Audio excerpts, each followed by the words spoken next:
This topic is operations with absolute value. And our first problem is what is the absolute value of negative 6 plus 7? We're going to do everything inside the absolute value bars, kind of treat it like we would parentheses. So we're going to find the solution to negative 6 plus 7, which is 1. We're going to leave the absolute value bars around that. And then we're going to ask ourselves, how far is 1 from 0? It is 1 unit from 0.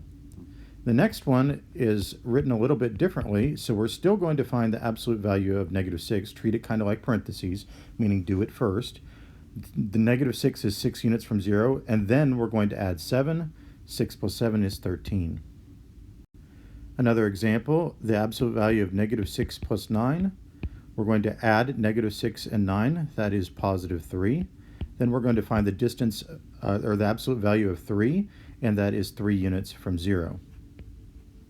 For part B, we're going to find the absolute value of negative 6 first, which is 6 units from 0, and then add 9, and that is equal to 15.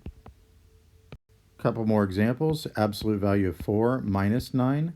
4 is 4 units from 0. Then we're going to subtract 9. 4 minus 9 means that we need to take away 9 positives.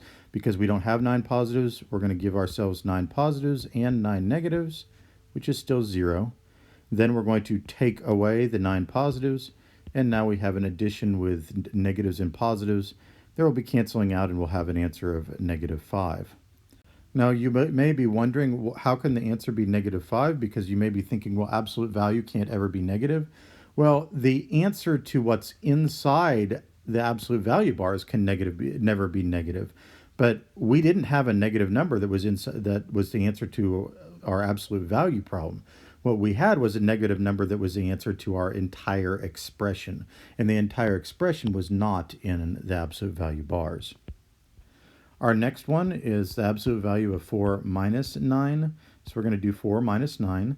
We already did that. We know the answer is negative 5. Then we're going to take the absolute value of negative 5, which is 5.